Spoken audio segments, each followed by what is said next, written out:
सरस्वती शिशु विद्या मंदिर डुंगरीपाली पक्षर मातृकर्मशाला अनुष्ठित।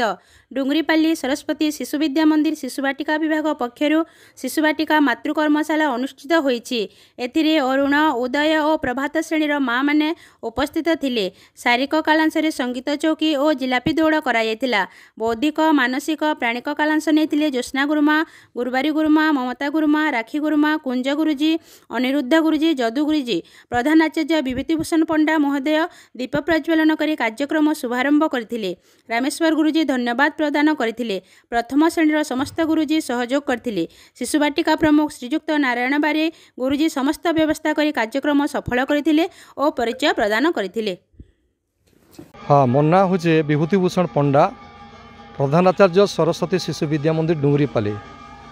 आज आप विद्यालय मातृकर्मशाला चली आज्ञा आज्ञा मु कहमी कि माने शिशुंकर सामग्रिक विकास पाई तो माँ मानकर मध्य अवदान रही, पिता मानकर मध्य अवदान रही, से कार्यशालार आयोजन करा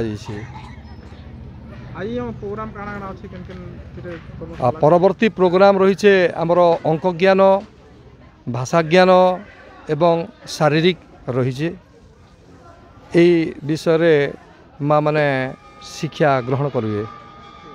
नाम मंजुलता राणा, मुई डुंगरीपाली आसी घरटा दीक्षी राय। आज जो शिशु मातृ दिवस चली आज जन मातृ कर्मशाला चली प्रकृत में गोटे संतान श्रेष्ठ श्रेष्ठ गुरु होचन माँ है।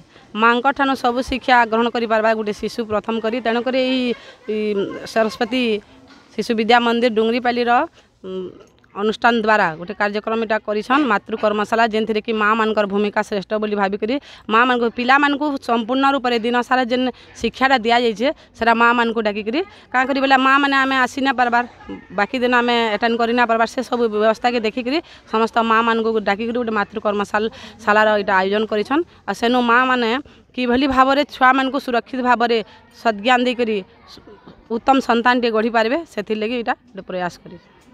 नमस्कार, मैं पद्मिनी पट्टनायक चिनाजुरी आइछा।